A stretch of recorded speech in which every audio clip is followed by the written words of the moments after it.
Hi, everyone. Welcome back to Downtime in the Ring. Now, this week, it's a little bit more special than most because maybe you saw me on a certain show on Tuesday and it was great. But we brought the gentleman, Tony Miller himself, to spend a little time down in this ring. And it just relax, just enjoy himself, because he didn't really know what Downtime in the Ring was other than what he learned or watched. And there's a whole lot more to it. So thank you, sir, for coming down, chilling with us, and spending just a little bit of your time. Absolutely. Donovan, Chris, thank you guys both for having me on your show. I've been checking out your guys' stuff the past couple of weeks since I got introduced to it. And man, I don't watch too many other podcasters, but man, I'm enjoying what you guys are doing over here at Downtime in the Ring. Thank you. That's very flattering. It's so weird whenever we get people that's like, hey, yeah, we like your stuff. Like, what? You like it? we're still on that. But Donovan, maybe me more than Donovan at this point. But thank you. Oh yeah, I'm starting to learn. I'm like, oh, cool, yeah. So your channel, Toned in Entertainment. You want to talk about just let everybody know what it is just a little bit. It's funny how you talked about, in our interview about you trying out a bunch of different things until you found your niche. If you go back to the very first videos on Toned in Entertainment, it has nothing to do with what I'm doing now. There's like Spartan races and bubble soccer and just local. I was calling something called Tourist in My State, where I was going to like cool little places in Florida and showing it off. And that's how it kind of all started off. Then eventually it kind of starts into, going to Comic-Cons and then, hey, get my first interview, which is completely random. It wasn't even a wrestler. It was Ming Chen from the show Comic Book Guys with Kevin Smith, randomly at a convention. He saw me there. He's like, oh, you have a camera? I'm like, yeah, I have a YouTube channel. Oh, let's do an interview. Okay. How much do I have to pay for this interview? Because they're a guest at a convention. He's like, no, come on, let's do it. Okay. Did a little 4-minute interview, no microphone, no nothing, just didn't have any questions. It was kind of random, which is cool. And I'm like, oh, this was kind of fun. And then I did the first professional wrestler I ever interviewed was Glacier from WCW. Again, that's awesome. At a convention. I knew the guy. He was at a table for a comic book artist at an Orlando Comic-Con, MegaCon. And I knew the comic book artist. And I was like, oh, Glacier. I'm like, hey, Glacier, do you mind if I do a quick interview? I'm such a huge WCW fan from back in the days. Like I actually did live and breathe WCW. It was my shit. It was WCW. And he was like, oh, okay, cool. I'm like, oh, shit, do I have to pay him for the interview? Because, he's here charging for pictures and autographs, and he was really cool. And it was right before AEW was about to launch. And he actually told me in the interview, he's like, oh, I'm going to be in the Battle Royal at the first AEW show. I'm like, oh, shit, that's pretty freaking cool. Like, okay. Like, I think I got a scoop here. Like, Glacier's telling me he's going to be on the first AEW show. And from there, it just kind of evolved to like, I was trying to do the whole pop culture thing for a while. Like I was doing comic books and movie reviews and Married with Children episode reviews and Saved by the Bell episode reviews. And I think we all just get to the point where we're like, man, there's only so much time we have to commit to a YouTube channel when it's not our full-time job, or, you got a girlfriend at the time and a fiance and a wife now. And you have so much time to commit to a YouTube channel, and you really have to kind of find your focus. And as much as I would love to bring back comic book reviews, which I do want to do, and movie reviews and all this other stuff, man, it's like I feel like the pro wrestling thing is really where it's not only where I feel like I'm best at, but where I feel it's the most rewarding thing that I do, whether it's going to shows or doing podcasts or creating highlight videos, which I've started doing now recently. Like I love, creating content for professional wrestling. I feel like that's really where Toned in Entertainment, especially the last year, has really focused on. And I think I never want to say never to anything, like Sting. Never. The only thing's for sure about Toned in Entertainment is that nothing's for sure. But I feel like professional wrestling is definitely like my strive right now. Yeah. No, I love it. So same as you. I did my research. I was like, all right, cool. I got to look up this guy. I got to see everything about him. And I went to your oldest videos and I was like, let me see what this guy was posting. Let me see how long he's been working. And then I see the Battle Frog race and I see all of this and I'm like, okay, yeah, there's a couple of YouTubers like TFIL. This kind of gives me this vibe. You know, he's traveling, he's doing these kind of things. I'm like, okay, where does the wrestling begin? And it's slowly within the past couple of years, but I like the growth, and you can tell the growth throughout your channel where you were trying to just throw stuff at the wall and see what sticks. And you know, some of your older views or videos have more views than, you know, some of your interviews, and that's just how it goes. But I loved the way that you make it, you know, just fun, just unique. I watched your Sky Blue interview. I'm so jealous, by the way.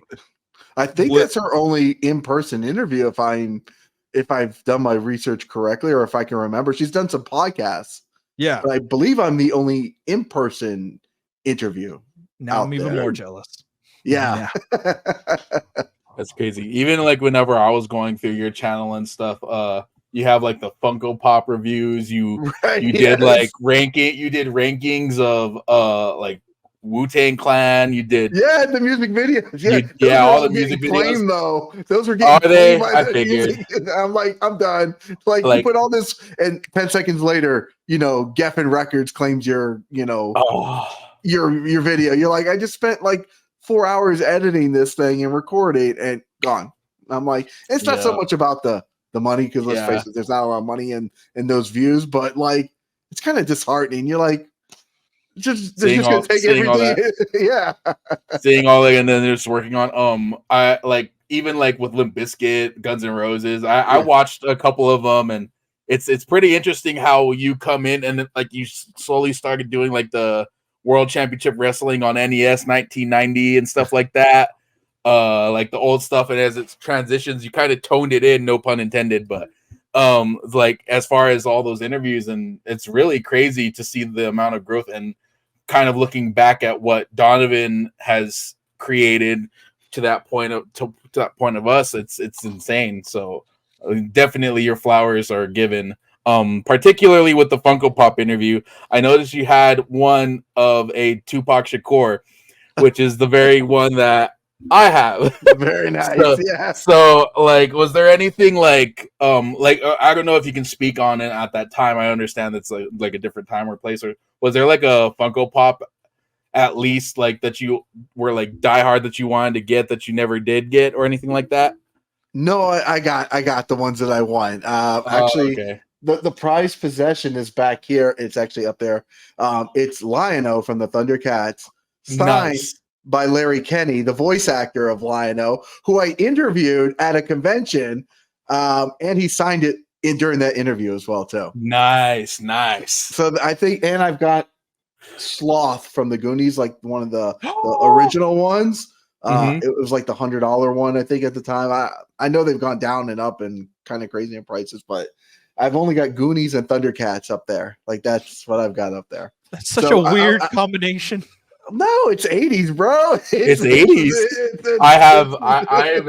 I have He-Man with Battle Cat right there at the very bottom, and a couple of like I got Frank Zappa. My thing is with Funko Pops is artists.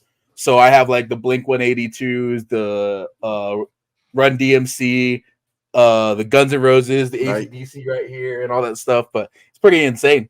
I actually sold most of mine out because I had so many at one point to where it's just crazy. But I have kept the Guns N' Roses ones, the ones that are like special to me. I've got the Tupac ones that I've kept, you know, like there's definitely, but like I know I did like Overwatch and Batman, and all those are gone. They're gone. They're sold, you know. So I've got some of the prize ones, and then a couple Saved by the Bell, and a couple things that Married with Children that I have put away that I just don't have room for. But up here, Thundercats and Goonies, I think, are my prized possessions. That's cool, man. That's cool. So you mentioned Overwatch. Are you a big fan too, or no? I still play. Yeah, bro. We got to play together. Let's do it. I only play 2 games right now just because of lack of time. It's Overwatch and Street Fighter 6. Those are the 2 games I play. Bro, wait. Who are you? what's your main in Overwatch first off? I like May right now. I've been playing a lot of May. I will be your tank. I got Orisa, bro. I got you. We're good. We can push. I like May and I like Lucio. So depending on like what teammates I get put with and with the situation, if nobody's healing, I'm going to Lucio. But I was using I just blanked on her name. The one that EMPs everybody. Sombra, but they've like completely changed her in the game, and I hate her now, and I don't want to touch her. And I was gonna say Zelina because she cosplays her so much. Yeah, but, so Sombra, yeah, I loved her, and then they changed her abilities, and they reworked her. Yeah, so, I don't like it. A little bit on video games. Have you seen Marvel Rivals? Because it's just like Overwatch. Is it Marvel Heroes? What? Yeah. Okay. Yeah, look up the trailer. Look up the trailer, and it's the same literal mechanics as Overwatch. Okay.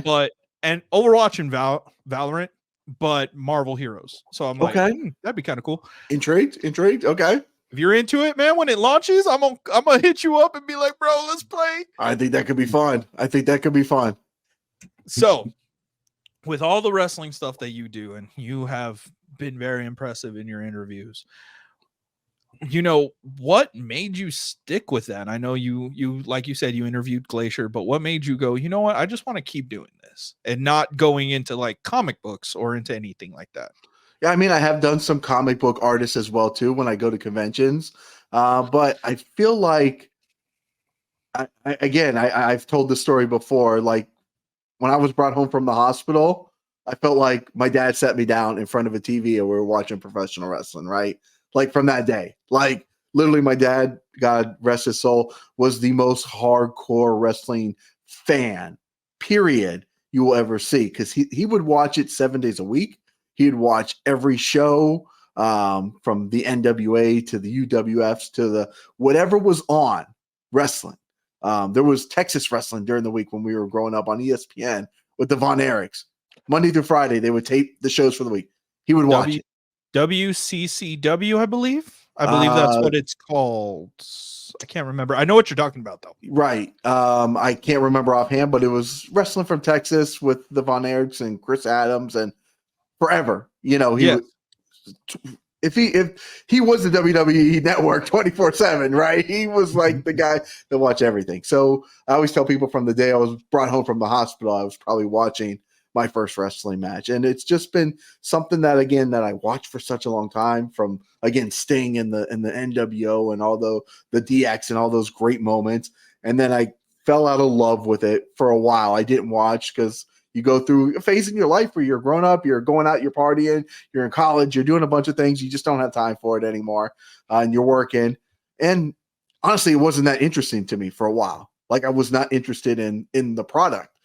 Sting coming back to TNA brought me in to watch TNA for a while. But then it was hard to watch on cable for like the longest time. You couldn't, you had to have a special channel. So I'm like, well, and WWE wasn't interesting to me at the time. And I'm like, well, I'm just going to stop watching. And from what I tell everybody, I saw an advertisement for one of the local shows down here where Scott Steiner, Big Papa Pump, was going to be on the show. So I told my girlfriend at the time, I'm like, I would love to go see Big Papa Pump wrestle. Like, I love Scott Steiner. Gangrel is running the show there. We know nobody else on the card. So we went to a local show, had the best time. Like, we met all the wrestlers, came out. They were taking pictures. We were just having a great time. And I tell people I went for Big Papa Pump, Scott Steiner being on the card. But I fell in love with the wrestling all over again from watching these indie stars. Because I had gone to some indie shows back in the days where like Marty Jannetty would be the headliner, right? And the rest of the wrestling, my friends would go, we're like, oh no, we're not going for the wrestling. We're going to laugh because it was bad. Yeah. Like it would be like 2 or 3 guys that were kind of good, but a bunch of old guys, it wasn't entertaining. Everybody, it was almost like comical, like carny wrestling. And it wasn't interesting. And I went to the show and I'm like, oh, there's all these young guys and girls that are students. Gangrel is here. He's training them. This is cool. This is interesting.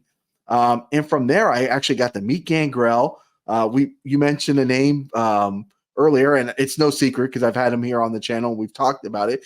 Chris Van Vliet. I was actually his cameraman for a while.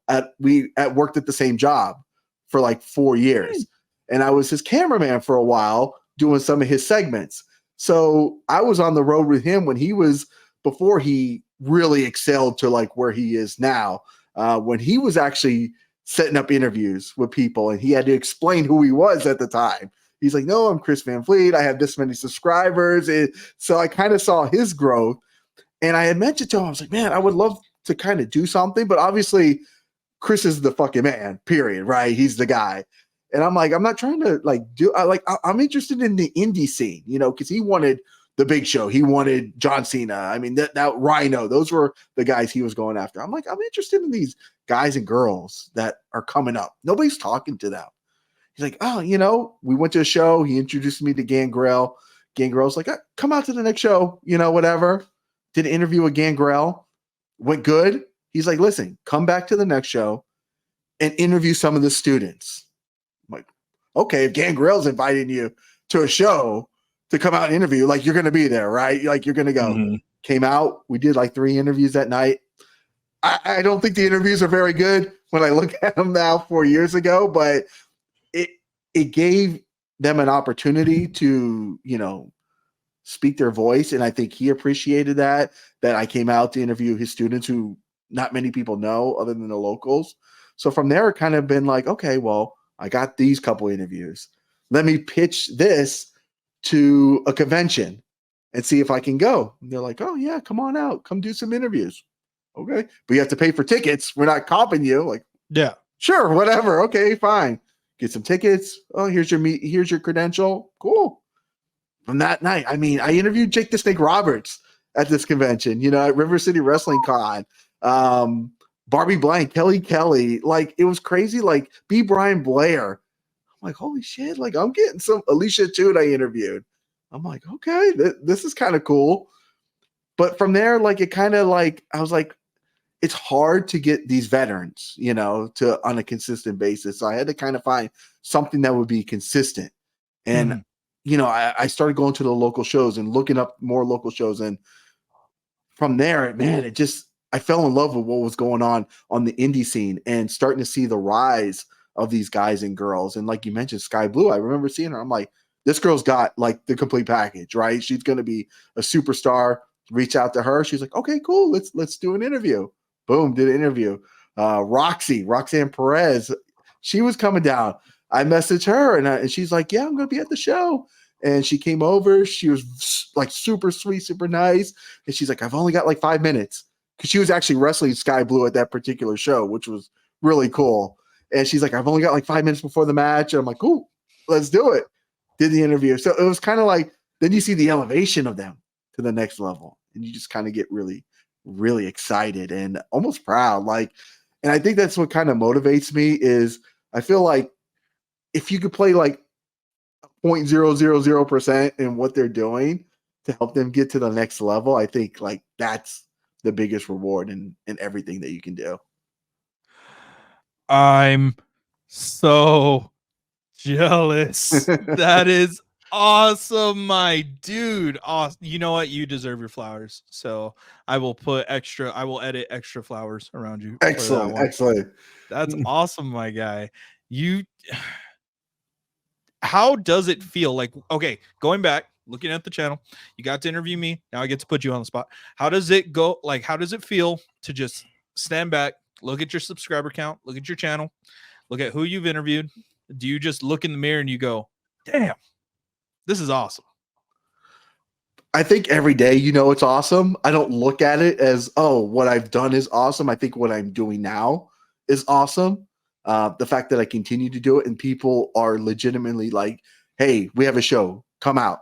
Hey, we have a show, come out. Hey, are you coming this Saturday? Are you going to be at the next show?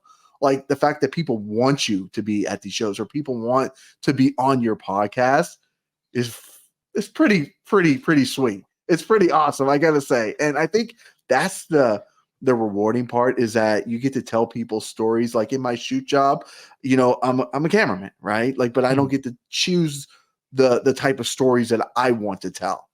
with wrestling, not only do I get to like tell the stories I want, but you get to be at a point where you can, I don't want to say you can choose every story that you want to tell. That's not where I'm going, but you can say, hey, Layla Gray, let's have you on the show. Cool. Let's do it. Luke Curtis. Cool. Tiffany Nieves. Cool. Let's do it. You meet these people and you build good friendships or acquaintances with them, to where they trust you that you're going to bring them on and you're going to have a good, fun interview. And I love the fact that they just say yes, like automatically. They're not like, oh, well, where are we going with this? They trust you to know that, you're going to come with a good interview. You're going to come with some energy. You're going to come with the entertainment value and put them over, most importantly, as well. 100%, especially with us. We are still like nematodes in this giant sea of everything. We are very small, but we try to be as confident as we can be. And we hope that everybody will, trust us, especially you. Like, we've already gone through that with our interview. Like, you don't normally do podcasters, but you looked at what we had and it was good enough to be on here. And we're grateful for that because we work really hard for this every single week. And like, sorry. No, you're good, Chris. And when we started out, it was always the precursor of, hey, like, I have this interview. Can you help me out? And then my yes turned into, hey, we got this interview next. You want to join? Yes, sure. And then it kind of just continued rolling over. And whether it was like a bigger person like Evan Mack, or even like a person that I would pick out who's smaller, like Flower Child Theo, or stuff like that. We always never had that goal of, hey, well, like, we would love to have Ethan Page. We wink, wink, wink, wink, wink. Ethan. He's a free agent now. You don't have to go through those channels now. Yeah. We would love to have Malachi Black, but we're content with having like people like Paragon, people like Flower Child Theo, people like Gypsy and stuff like that. Even Gypsy like veteran, awesome. I love Gypsy. Yeah, and like we'll even and having veterans on like Caleb Connolly and Gino Rivera and people who have been in this business and do these interviews with them, and then have them tell us like, these are great interviews, you guys just keep going, and having that reinforcement of, hey, I think I'll look at Donovan like, do we really have something here some days? And then we're just like, okay, let's just keep going, let's see if we can top the next one, and that constant motivation. And it's insane. And especially talking with you were one of the first interviews when we had Eric Academia on for the second time. Of course, when I was doing my research, this will be my first time interviewing her. I was actually watching your interview with her, kind of like, I wonder what like questions you asked her and stuff, and how can I pose like my own questions in context, but not similar to yours, something that she's already been asked before. And I'm always kind of like just omnipresent of that for myself, at least. Donovan's kind of more like hit the red button and let's get going. I'm more of the research guy, and so like, but it's that nice dichotomy of like, hey, we can get a great interview out of this. So I absolutely love the interviews that you've done since watching that Eric Academia one up until now. So I continue to watch. You have a faithful subscriber in me. And I appreciate you. and it's all love. Like, man, it's crazy. It's crazy. You and us be like Donovan said, nematodes in this big sea. Yeah. So, the one thing I actually kind of learned, well, sorry, Donovan, but like, doing like research and stuff, I've kind of learned not to watch other podcaster stuff for that specific reason. And what I'll do is, like, let's say I had a great interview with Eric Academia, then maybe I go back and watch it later, because I always feel like you said, you don't want to come with the same questions, even though you might come with it. But like, I never like to, I think I'm like Donovan there. Like, I don't want to know the answers to necessarily the questions that I'm asking.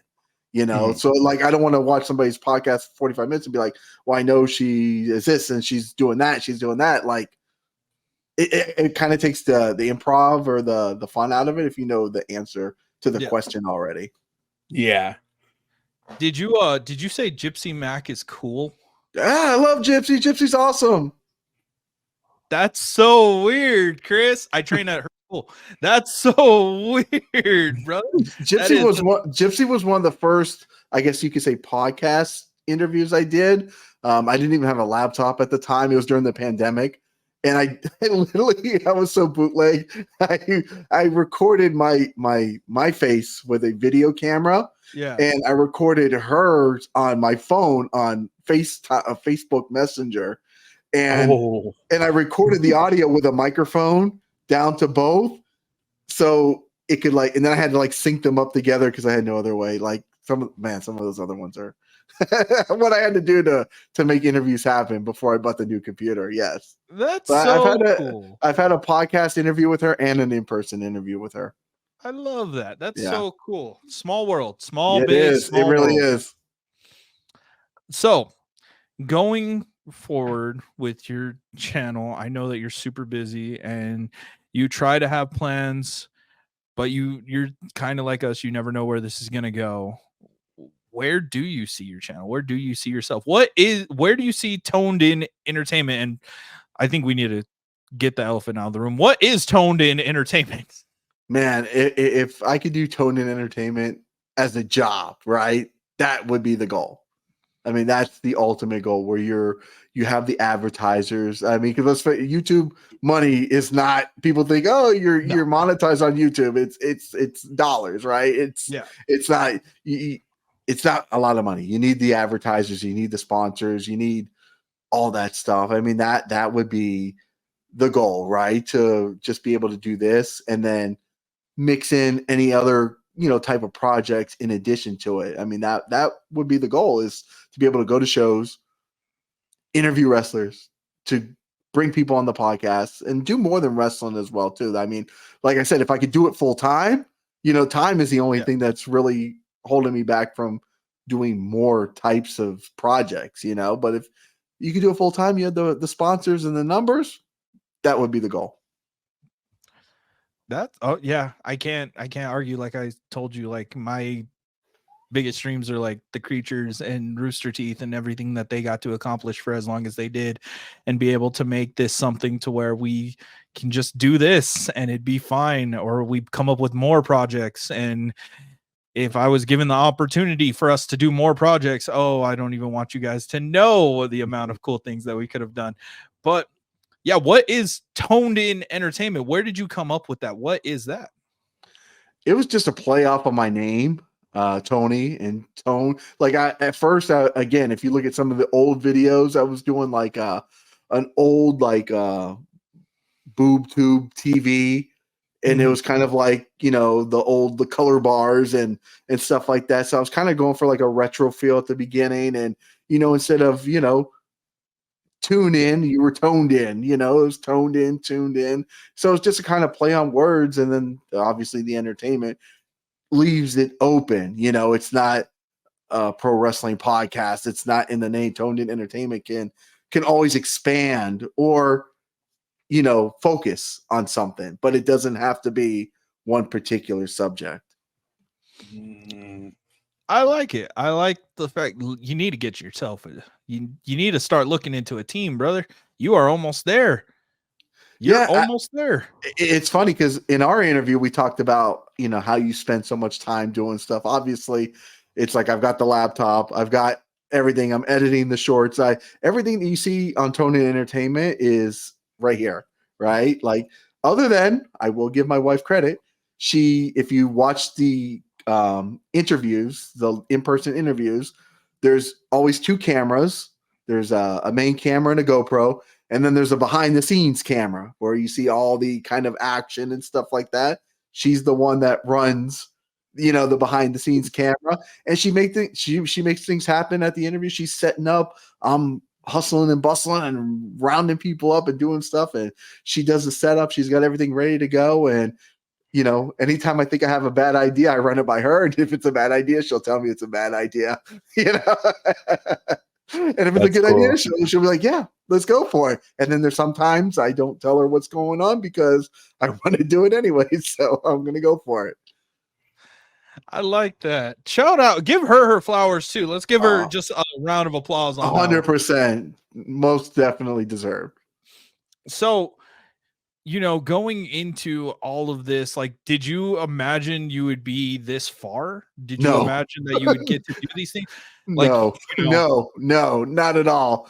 When you first give you guys some insight, like again, you set up your first couple shows, right? And I'm in Miami. There's not a lot of wrestling in Miami. Plain and simple. We're at the bottom. We're at the bottom of the country. Orlando, Tampa, and up, and it's about a 4-hour drive. Three hours to Orlando, 4 hours to Tampa.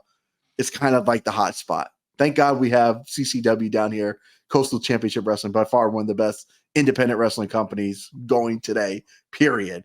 And they have a fire show in Miami once a month in Hialeah. It's at a brewery. It's awesome. Food, beer.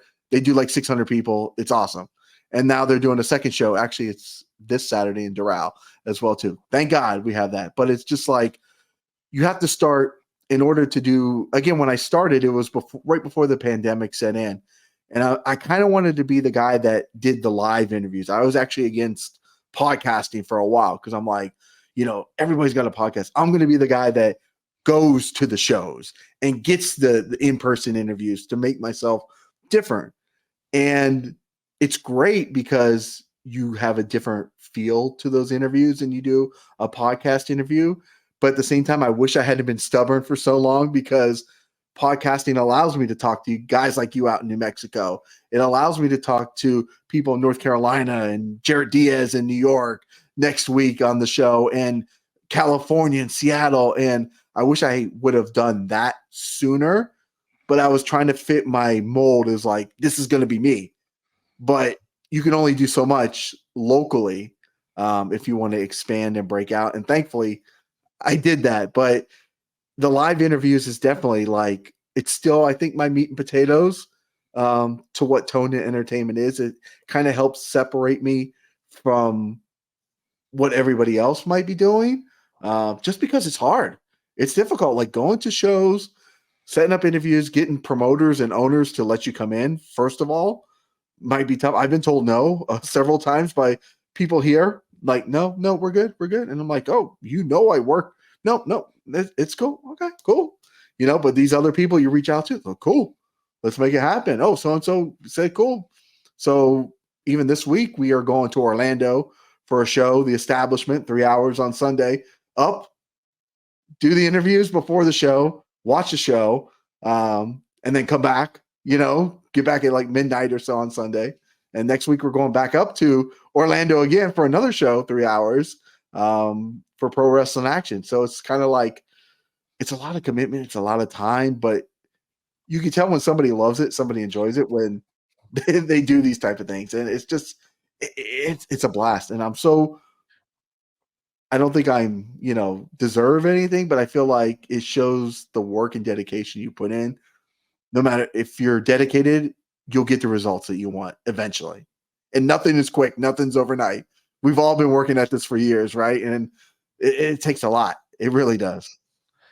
This man is paying his dues on the indies, people. Hey! Yeah, This man is paying his dues. I dread the day when me and Donovan will have to do like an actual like in-person interview, because I work in a local news station, so I actually do a lot of advertisement, so I deal with a lot of lavaliers and stuff like that, and I dread it all the time at my real job. So I can't wait for the first in-person one that we do. Man. In person, hardwire. 100%. The last thing you want to do is come back with crackles and hardwire everything that you do. Yep. Because you know you're going to be a small show. Like you're not going to have the cameraman and everything that you can have. Hardwire, plug it in. Mm-hmm. Don't worry about when you come home that the mics died or the crackles. No. Hardwire everything.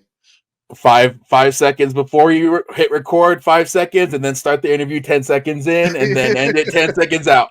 Yeah, exactly. Or let the camera roll. Sometimes you get something. Let the camera roll. Yeah. Yes. Let it roll. There's so much more to this than I know. I have no idea what y'all are talking about. Yeah. And it's kind of like Donovan's got the personality, and when we get to that point, I'm more than likely going to fit the technical side of things, and try and get it all set up. Like he's learning XLR stuff. So I'm like, buddy, Yeah, this is gonna be interesting. Yeah.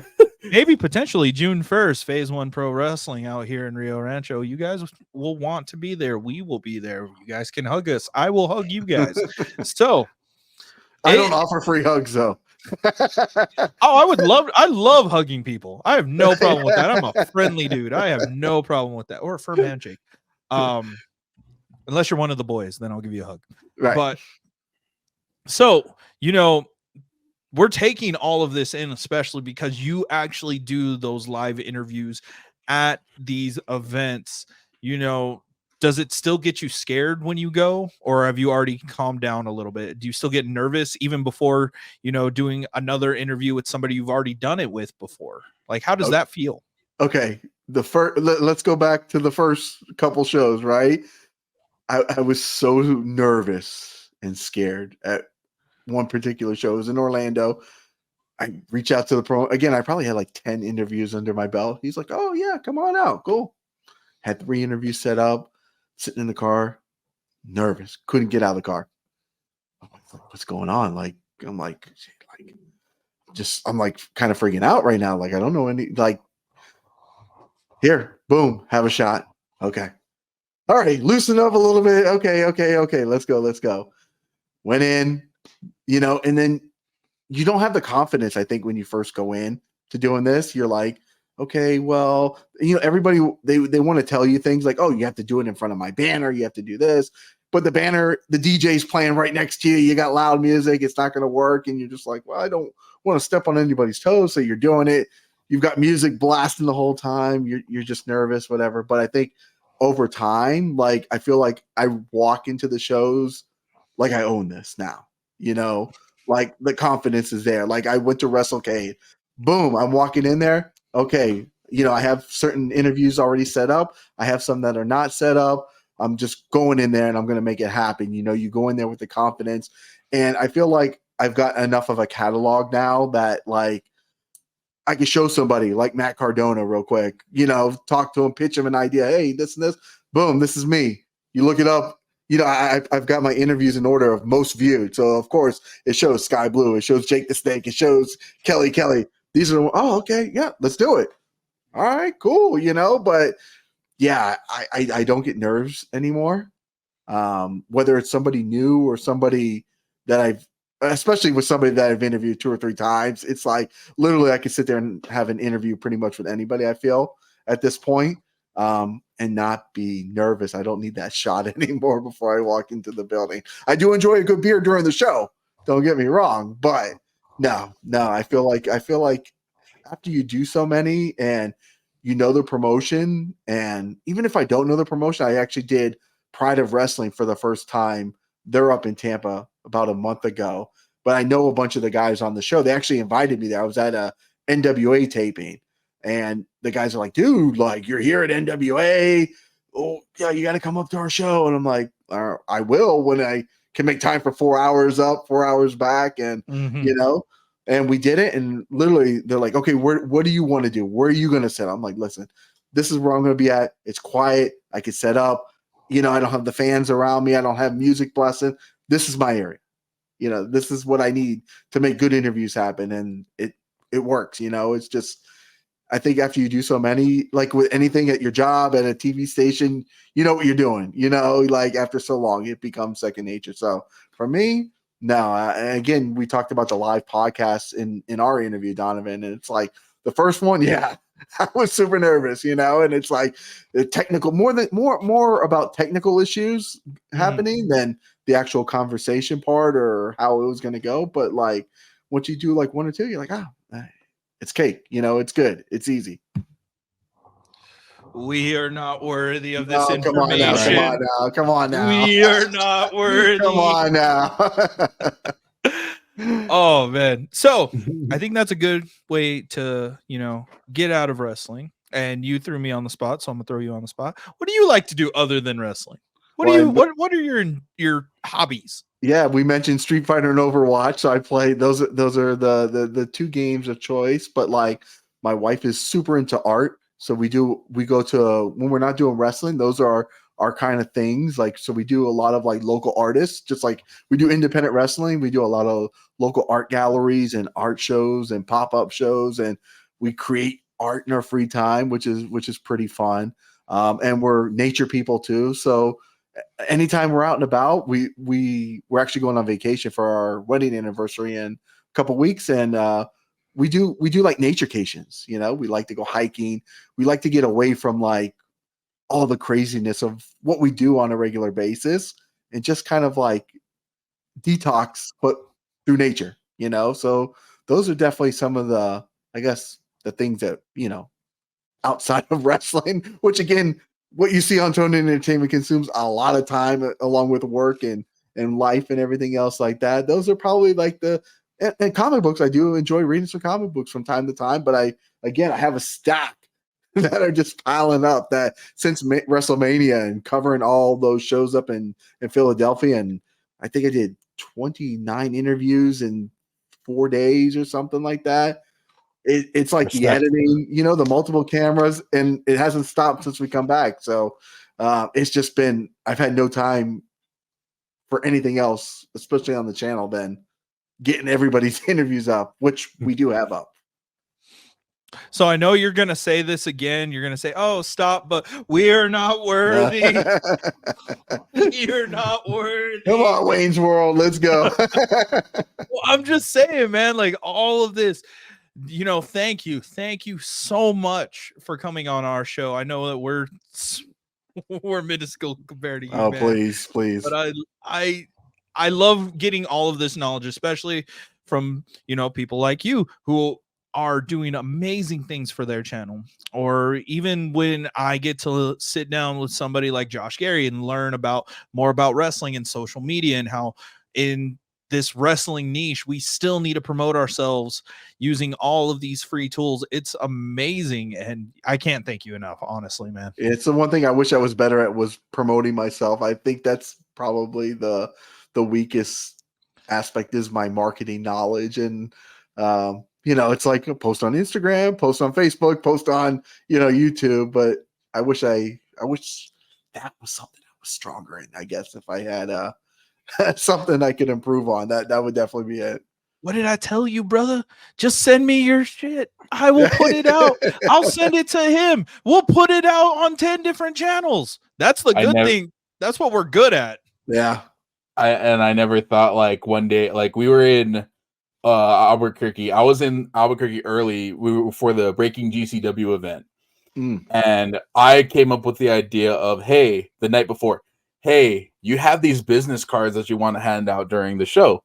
Since I'm going to be there early, why don't I go to like UNM campus, strike up a conversation with a bunch of wrestling fans, and go out and go in person, and that's what exactly happened. I was able to talk to a couple people, just like kind of meet them, like actually on the ground and stuff, try and get people more to the event. I did see like one person there, of course, but hey, one extra person that I can convince to go to an indie show that's never watched GCW before, you know, and that's crazy on my part because I'm still a fan. I haven't been in deep with all the indie stuff. Like the first indie event I went to was in Utah with him doing the show. So I was like, that's insane. So it's crazy, but I will echo that same thing. I'm pretty bad at marketing myself. Like, of course, you got the post on Instagram and stuff like that, but it can always be better, and it's just a motivational, or like a more like kick yourself. Hey, come on, do it. You know, you gotta do it. Just do it. Exactly. I can tell you, I was at WrestleCade. Actually, I interviewed Eric Academia the second time we did an in-person interview at WrestleCade. And it might be the one time I did freeze up again too, because I had a table. I purchased a table at the show. And I was like, oh, I'll get it for one day to promote the business. Had the screen set up and the banners and everything else like that. And talking to interviewing wrestlers is to me, now it's easy, right? But then what you need is people, right? People who are going to watch your show. And to me, that was tough. And I'm actually doing it again in a couple weeks at River City Wrestling Con. I got a table for 2 days there. We're Sting and Trish Stratus and all these people are the headliners. I got a table, and that's tough, because now you got to get outside of your table, right? Because if you go to conventions, you see a lot of people, they're just sitting behind the table and wait for people to come talk to them. It's not going to happen. Right. So my wife is there. She's like, you need to get out there. You need to talk to people. You need to get out there. We got stickers made. We're doing, I get those pro wrestling crates and the AEW crates, and I just have a ton of stuff. And I'm like, well, we'll do giveaways and stuff like that. We'll try to get people over to the table, and just getting out there and like not sitting behind the table, which a lot of people do. They just sit there, wait. Nobody's going to come over and talk to you. You have to get out there. And now you're talking to random strangers, and most people are going to be like, hey, have you checked this out? They're just going to walk right by you, right? Just like we probably do a million times at conventions to other people. And I think that's one of the things I've learned is like, somebody's out there trying to market themselves. Like, let me try to give them like 2 minutes of my time, because they're actually putting in the effort. So it's a valuable lesson that I've kind of learned is like, shit, if they're putting themselves out and they're not the person sitting behind the table, like, let me at least go hear what they got to say. And that was a tough thing to do, man, at WrestleCade. You got thousands of people there, and you get subscribers. You're like, oh, shit, I got like 60 new subscribers today. But you talk to 500 people, but you're handing out stickers, you're handing out cards. And that's probably the most challenging thing that I've ever done is talking to a bunch of just, people who don't know who you are. Yeah. I think that's probably the toughest thing that I've done. 100%, man. Chris's first show, that was like my 4th or 5th indie event, helping with. I was very worried because it was my first ever with my current school trip, so I wasn't trying. I wanted to promote the show, but I also knew that where I stood on the food chain of like school wise, so I didn't want to talk to Manny Lemons. I was afraid. We ended up getting Martin Casals, but I was afraid, and I'll admit it. I was scared because I didn't want to mess up, make the school look bad. After that event, it's never happened again. GCW, I was ecstatic. I was happy. I was like, I get to meet Fuego. I get to meet Effie. Oh, I'm excited, dude. If we're ever at a convention together and we're both working, and you're like, hey guys, I just need a little help. You give me those stickers. You give me whatever, dude. I'm going to make sure we all come out happy with this, man. I love talking to people now. It's so fun. Yeah, I think it's that initial, like, first time. It's like, it can be overwhelming, at times. It's like, oh my God, look at all these people out here. But it's like, once you get going, once you get doing, and you can get some people interested in what you're going, like, hey, I've been looking for a new podcast to listen to. Oh, you interviewed this person, you've interviewed that person, which reminds me, I got to make a new video for the one in June. But it's like, it can be very rewarding though. But yeah, I would say that's probably the most challenging thing that I've got this. You got this. We all got this. It's those weird little things that we have to get through, but once we get past them, we're super excited. And I'm just a loud person in general. So people they'll look towards my way. I'm just loud. But as we begin to wind down, where can everybody find you? I mean, it's Toned In Entertainment on YouTube and Instagram, tone.in.entertainment. Those are definitely the two platforms. I don't really use anything else. Every once in a while, I remember to post on Twitter. It's usually like some like in the moment type thing where I'm like, oh shoot, this person was just on AEW tonight. Let me post out their interview, like from 6 months ago or whenever. So it's really Instagram and YouTube. All right, but you know what? We're gonna have to do another collab. We're gonna have to do something unique. I want to keep working with you, my guy. This is awesome. Let's do it. I'm down for like the theme shows and the stuff that you guys are doing over there. I think it's just a lot of fun. We've done a couple theme shows here on Toned In Entertainment, and man, we did a Sting trivia night here with 10 dudes. It was just the most wild and crazy, just fun night you can have. And I think those are the most fun things that you can do on the channel, is when you get to do those just kind of like weird off the cuff type things. Especially like how we did our individual favorite WrestleMania moments, and we got to learn a lot about each other. Apparently wacky and silly WrestleMania moments weren't as fun to everyone else as they are to me, apparently. Nicholas being a champion wasn't cool, I guess, to the cool kids. Just trying to figure. I thought it was heartwarming, but I guess I was wrong. I think I'll give you guys my, since you guys have already done your show, I'll give you my, I remember watching the first bad guy that I ever liked was Sid Vicious, Sid Justice, Sid Vicious, right? Yeah. So he was in WWF at the time. And I remember him wrestling Hogan. And I remember watching it. A friend of ours would record it because it was on like pay-per-view, but not everybody had pay-per-view at that time. And Yeah. he would give my dad the VHS tape. And I remember watching the Raw taping, right? And Sid Vicious got down, he posed, the crowd went crazy. Everybody, and I was becoming a Sid fan. I was like, this guy's cool. This guy's cool, right? So the original audio, everybody's cheering Sid. Yeah. They showed like the replay highlights like 2 weeks later on like their WWF show, and they dubbed over the audio and they put boos in there when Sid was it because Hogan was the baby face. I think funny. I remember seeing that. I'm like, what the hell did they just like? They literally tried to tell us what we were supposed to cheer and boo at the time. It would have never flown nowadays, right? Because it would have got called out. But by the time people got their VHS copy of WrestleMania, they forgot. But I remember that moment. I'm like, what the hell just happened? Like, how dare you? Sid is the man that rules the world. Like, how dare you? they bleeded out his cheers and put fake boos in there for when he got down there. I was like, just a random WrestleMania. Yeah. It makes me laugh because you said that would never fly. It didn't fly, and Cena called it out on Theory. Yes.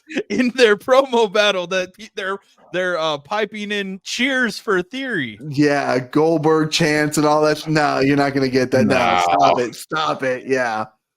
I love that. All right, ladies and gentlemen, this is our episode with the great, the powerful, the mystical Tony Miller. I like mystical. That's a good word. I want to be mystical from now on.